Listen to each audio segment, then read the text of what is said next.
दुपट्टे उठ के माला तोड़ के लेके आ रहा।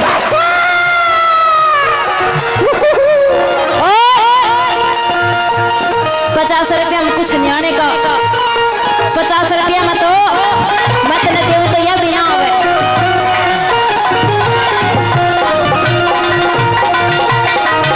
देख आदमी बढ़िया है लोग है उन्हें तो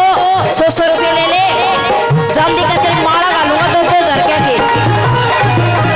यूं बता प्यार रखे के कुआरा है कुआरा वाह जसन हो मैं भी कुमारी तू भी कुआरा देखे कदे प्यार रखो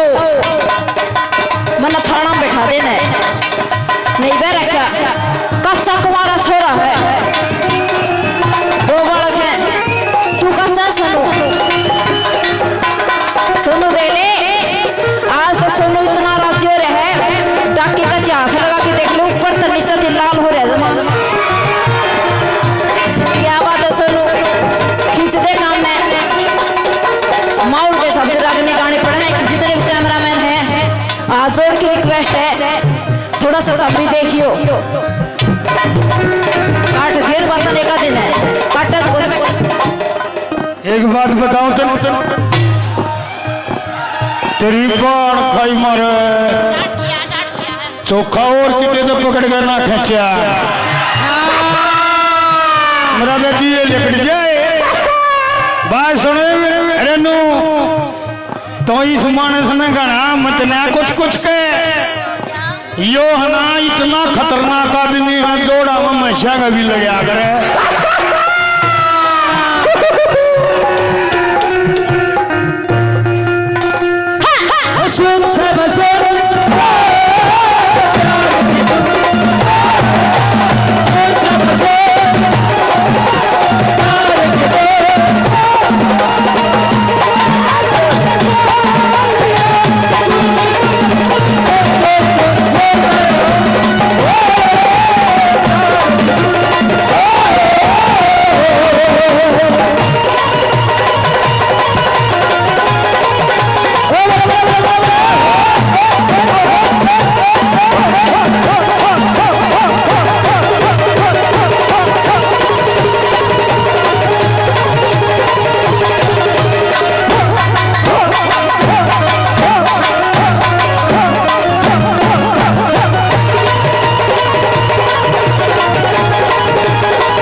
कुड़ी